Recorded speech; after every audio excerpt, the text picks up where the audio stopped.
welcome to Krackpots We Met Downstairs, brought to you by Krackpots Comedy Club in Massillon, Ohio, with special thanks to Funny Noises Studios in Massillon, Ohio, and shout out to Dindamo's Unique Chocolates, which can be found at Krackpots Comedy Club in Massillon, Ohio. I am your host, Rebecca Marcoulin, and today I am with Pete Wolynec. Yeah, you got it right. All right. I did. I get it right. I asked him several times. I wanted to make sure I pronounced it correctly. Yeah, it only took 5 minutes. Yeah, the room here, this looks like that one torture room from Pulp Fiction. We get that a lot, actually. Yeah, the torture room, murder room. Yeah.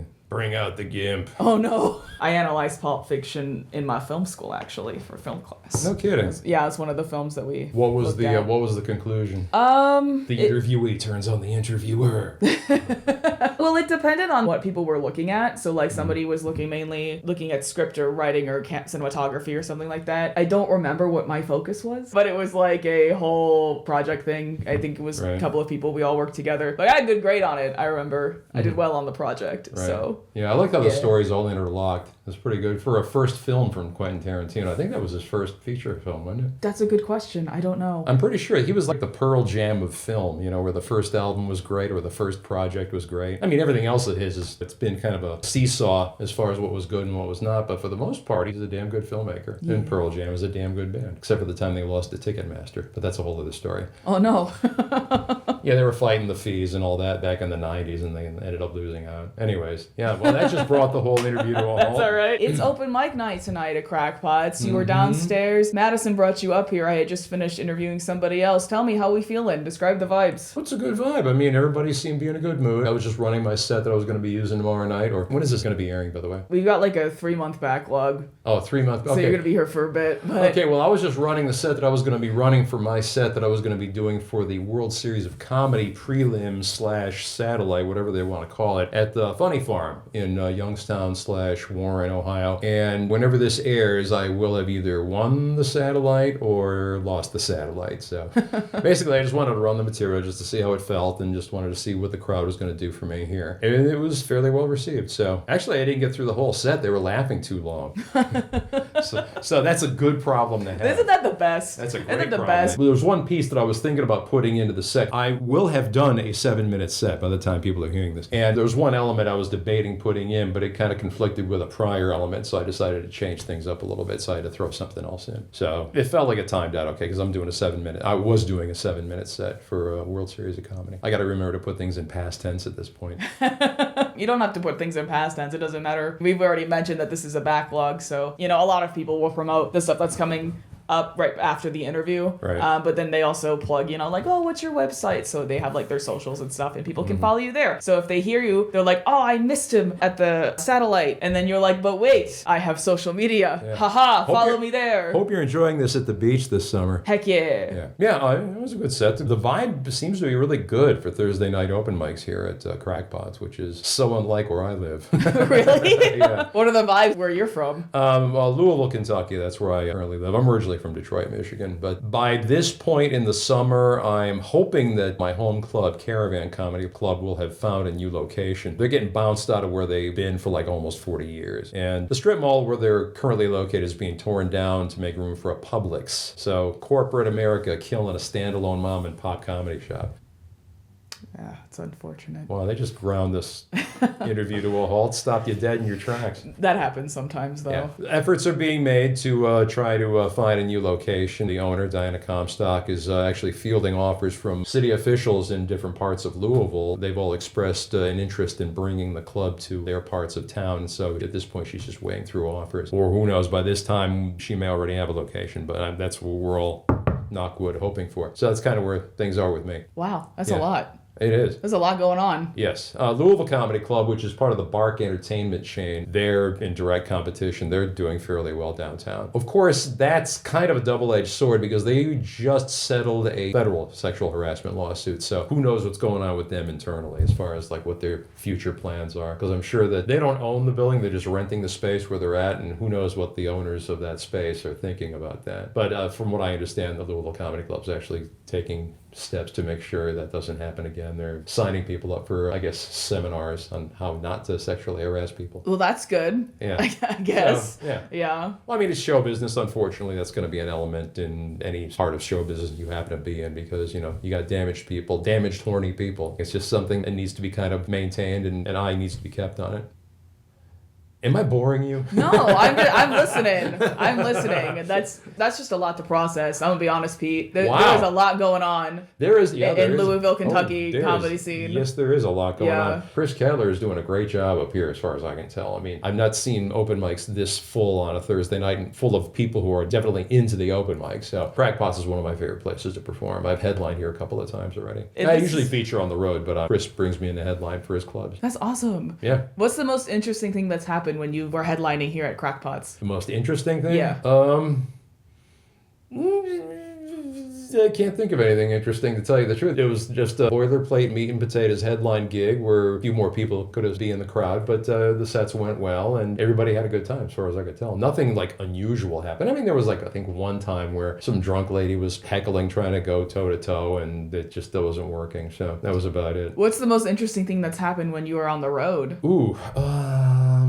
God. I got to tell you, I'm like mentally fried today because I had a bad night's sleep. Can I swear on this? Yeah, you say whatever you want. Okay, yeah, I had a shitty night's sleep last night, and then I had to drive 6 hours to come up here to Youngstown, and then I drove another hour and 20 minutes to come here to run my set at Krackpots. Okay, back in January 2026, I had a feature gig at a club in Northwest Arkansas, a well-known club called The Grove Comedy Club, and I was featuring for Jody White, who's a longtime headliner, national headliner, and a friend. And unfortunately, that was the weekend all that big snow was starting to roll in. Oh no! Yes, so I was supposed to perform Friday. Me and Jody were both supposed to perform Friday and Saturday. I think it was like the second to last weekend in January. Unfortunately, the weekend got cut short because of the impending snow, and I basically had to outrun the snowstorm to get home because the club owner, great guy, Bill Adams, he paid me for the full weekend, so he was a super nice guy. And I asked him if I could leave right after my set so I could like get home before the snow enveloped me. That's, you know, it's probably too big of a word.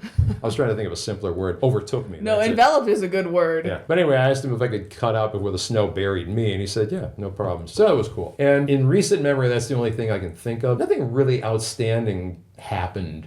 I can't think of anything that comes to mind that's like really huge that happened during a show. If the show was good, that's great. That's, you just pray for that. And I try to videotape every show every time I can like get paid to do it, because you never know when it's going to be a magical show. Just like in February of this year, I performed with Nat Bay Mel, also very funny guy, Los Angeles based. If you ever get a chance, you definitely want to look him up. We had one show, Saturday first show, that was like an amazing show. It was like just, delivered by the gods. So I use that as my submission video now. There was one lady in the crowd who was like, anytime she laughed, she squeaked. It was like, like that.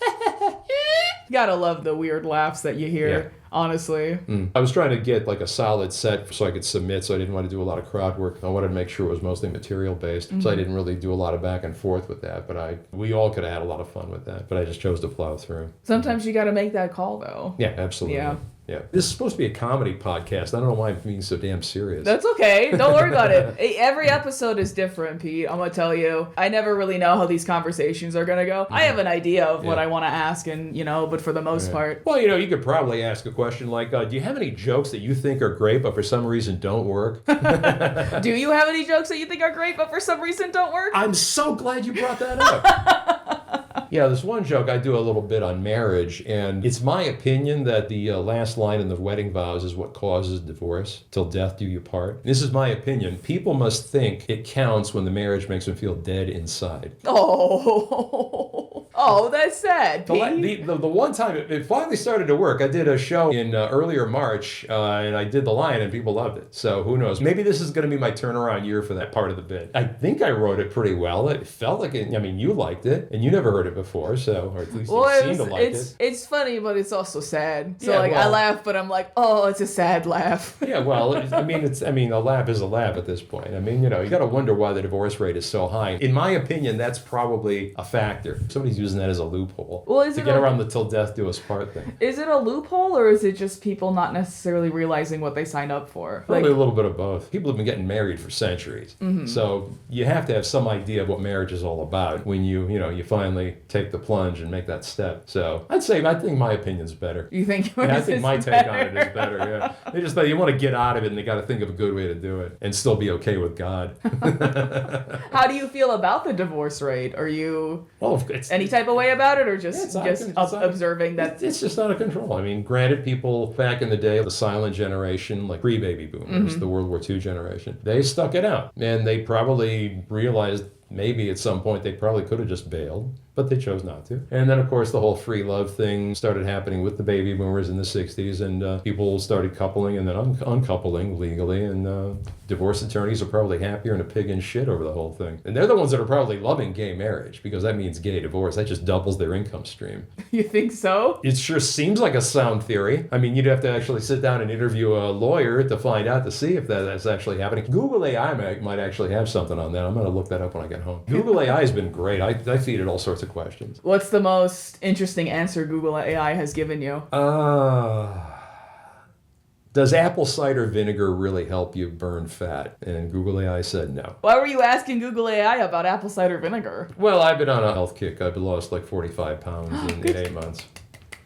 Applause. Good Yes, job. yes. Yeah, That's did it the awesome. old-fashioned way. Diet and exercise. There was no meth, no disease, nothing. That's good. Yeah, actually, I'll tell you this, though. A few years ago, I did contract the flu, walking pneumonia, and strep throat, and I lost 12 pounds in like 2 weeks. That sounds very unhealthy. Sure, but, I could have saved some of that stuff in a Petri dish. No, Pete, no. Okay, No. I can do this. One more month, I can handle this. No. I can stay sick for one more No, month. do not tempt fate, Pete. Don't be doing that. Do not be playing those kinds of games. In my opinion, it's not a good idea. No, but I did it through diet and exercise and fasting, and of course I look up things. I run across YouTube videos, and of course I'm part of the weight loss algorithm at this point, so YouTube is feeding me video on how to do it, and a lot of people come up with the videos saying that apple cider vinegar seems to help, and I figure, I'll give it a try. I don't think it works, but I think it actually helps you in other ways, like it helps you with digestion, so it's still a good thing. But I think it actually maybe gives you a little bit of immunity too, because I haven't been sick at all in the last, say, 3 or 4 months. And normally I get a cold or something at some point. A lot of people use vinegar for like cleaning. It works as like a disinfectant. They'll mix it with a bunch of stuff. And apple cider vinegar is also popular outside of like the kitchen and stuff because it's like a gentler cleaning thing. Because if it's safe enough to eat, but you can also use it to like clean your house with it. Yeah, but so, you can't get nice. high off it, so don't snort it. Yeah, don't snort anything, please. We here at Krackpots who met downstairs do not get voting. I mean, I guess do whatever you want. Wait a minute. Now all of a sudden, I brought up snorting, and that elicited a reaction from you. Is there something snorting related with this place? Not that I know of. Oh, okay. I don't want people to be like, oh, let's go snort some stuff now. And I'm like, oh, let's not actually. I don't think people are going to be prompted to any kind of action that is suggested on a podcast. I don't think people are that dumb. There's an old Jon Stewart joke. I watched Julie Andrews climb every mountain. I don't go hiking on the weekend. That's funny. Yeah, the whole thing with lyrics inspiring any sort of action, it's kind of it's a misnomer. You said you've been, losing weight and you've been feeling a lot better. What was the biggest transition you had to make in your life to make that happen? Glad you brought that up. Interesting question. I, with my health insurance for my day gig, there was this companion organization that started hammering me with emails, encouraging me to download and install their app on my phone. And as an incentive, they said they'd give me a free scale. So I said, okay, sure, give me the scale. I got the scale, weighed myself, 196 pounds. Whoa. That's as close to 200 pounds as I've ever been. I said, okay, time for a change. So I started walking every day. I changed my diet, got on the elliptical that we have at the house, and I started fasting too. I stop eating at 4 p.m. and that I don't eat until the next day at 11 a.m. And I drink a lot of protein shakes with whey protein, bananas, peanut butter, and I usually have like one real meal that is meat-based, like hamburger, turkey bacon, not turkey bacon, turkey meatloaf, things like that. So, and I lost 45 pounds. And I'm over 60 too, and that one of the reasons I wanted to do this was because I wanted to challenge conventional wisdom that says people over 60 have trouble losing weight. So I just wanted to say, fuck you. That was your motivation? Yes, yeah. Because anonymous people, somebody somewhere said you couldn't do it? Well, not anonymous people. I mean, studies that say that it's tougher for older people to do it. So this is basically my way of saying fuck you. That's kind of odd. Any sort of motivation to action I've had in my life has been because of a fuck you reaction. Is that what brought you into comedy? Someone told you weren't funny? No, that was something I always wanted to try. Nobody ever told me I wasn't funny. I've always been kind of funny, but I never really had the incentive. I never had the right environment didn't come up. And about 15 or so years ago, some local comics where I lived, they were offering a comedy class. So I figured, okay, safe environment. I can kind of learn the basics and just kind of build up from there. And been at it ever since. I didn't do that great on the graduation show, but I still felt motivated. I kept writing. I kept going to open mics, and I eventually started working and getting MC gigs at my home club, and then working my way up to feature, and then featuring on the road. And lately, of course, Chris Kettler booking me as a headliner. So, I took 3 years off for COVID too, so I wasn't motivated to do anything at that point because I couldn't get out of the house. Yeah. And nobody else was getting out of the house either. A lot of things grinded to a halt with COVID. Yeah. I'm at the point I'm at now, and I'm just trying to get better. And I was lucky enough to get into World Series of Comedy. And I actually got selected this year in what's called the top 40. Basically, I didn't have to get brought in as a wild card because somebody gave up their spot and I moved up one. So I actually got selected right off the bat for this satellite. That's so cool. So what goes into getting selected for the satellites? You got to submit a video initially, 5 minutes long, and it has to be basically funny, has to be interesting, has to be unique, has to catch their eye somehow. It's all very amorphous and hush-hush and secretive. I don't know exactly what their process is. You just kind of send them the video and hope for the best. All right. That's so cool. Well, thanks so much for coming on, Pete. It's about time to wrap up this episode. Do you have anything you want to plug before I do my outro? Yeah, social media. You can see it on my website, eatwhatshisface.com. Yes, it's a real website. And since I'm a comedian and you're laughing, apparently it's a good comedy website. Yeah, that's a good title. Yeah, all my socials are on there at the bottom. I got sample video, got on my calendar, so you can see where I've been and where I'm going to be. God, I'm going to be in Maine. Well, by the time you hear this, I will have been in Maine back in May. But yeah, I'm traveling around, trying to get into Florida too, because I know a couple of guys down there who book shows. I know one guy down there. I've known him since the 1970s. He was his name is Spaz, and he was a singer in this Detroit-based band back in the late 1970s called the Cadillac Kids. And I've known him for 40 years, and it turns out we actually went to the same high school and he told me about it a couple of years ago when I ran into him again. But he books comedy shows, him and Casey Peruski down in Casey and Spaz Comedy. If you don't look them up, if you're in Florida, look up their shows because they're both very funny people. But I'm hoping to get with them, and I'm hoping to get a couple of Florida gigs and just get other feature gigs in different states. I don't know, I just feel good in the Southeast. That feels like a good spot for me, a good section. Or just the East Coast, up and down the East Coast. And again, PeteWhat'sHisFace.com is the website, and all my socials are there, and enjoy the sample videos I have on there too. There you go. Awesome. Thank you so much for coming out, Pete. I'm going to shake your hand if that's cool. You can't see it because it's just audio, but we're shaking hands. You can hear it. Listen. Ow. We're giving each other applause. Ow. Sorry. It's okay.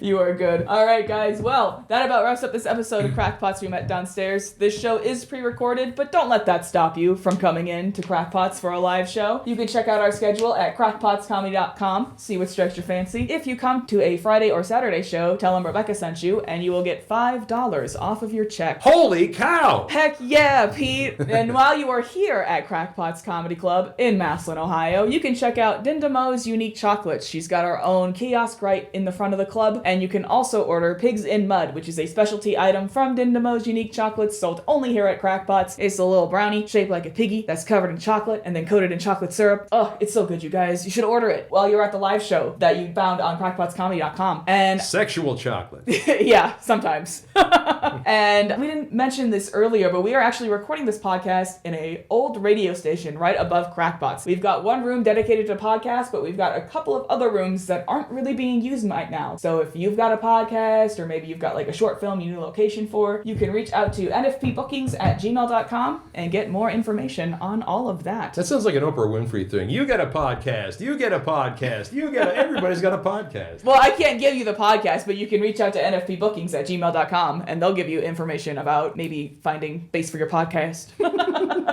Alrighty, well, that's the end of this.